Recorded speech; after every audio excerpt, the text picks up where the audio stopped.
Viewers, সবাই ক্লান্ত হলে বাড়ির বউরা কখনো ক্লান্ত হয় না। যখন এইসব হাঁড়ি পাতিল সামনে আসে না, তখন আপনা আপনি এসব ক্লান্ত ভাবটা দূর হয়ে যায়। তো এই যে দেখো, আমার সুখের শেষ নাই।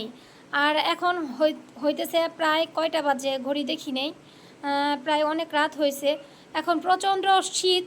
তো শীতের মধ্যে এইসব কাজ করলে একদম শীত ভাবটা চলে যাবে, এত পরিমাণ শীত লাগতেছে। তো কারো কাছে যদি কম্বল থাকে অবশ্যই আমার বাসায় পাঠিয়ে দিবা, কারণ এত পরিমাণ শীত লাগতেছে, শীতে সহ্য করতে পারতেছি না শীতটা।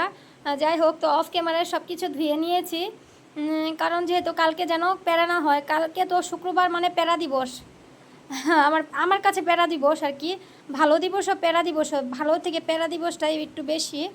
যাই হোক, তো সব কিছু গুছিয়ে নিচ্ছি, অফ ক্যামেরায় সব কিছু ক্লিন করেও নিলাম। তোমাদের সাথে তেমন শেয়ার করতে পারি নাই, কারণ তোমাদের আপা প্রচুর পরিমাণে গরিব, ক্যামেরা ছোটো ক্যামেরা স্ট্যান্ড নেই, সেজন্য আর কি তোমাদের সাথে শেয়ার করতে পারছিলাম না, সেজন্য আর কি। তো সবাই দোয়া রইল, সবাই আমার জন্য দোয়া করবা। আর কার কার বাসায় কম্বল আছে পাঠাই দিবা আমার ঠিকানাতে। আমার ঠিকানা তো তোমরা জানোই, যারা পরিচিত যারা জানো তারা পাঠাই দিবা, আর যারা না জানো জেনে নিবা। আর হচ্ছে মাথা ঘুরতেছে আমার, মানে এত পরিমাণ শীত লাগতেছে যেটা বলার বাহিরে। আর সবাইকে কালকে শুক্রবারের শুভেচ্ছা, জুমা মোবারক। সবাই সুস্থ থাকবা, ভালো থাকবা, সবার প্রতি দোয়া ও ভালোবাসা রইল, সবাই যত্ন নিবা।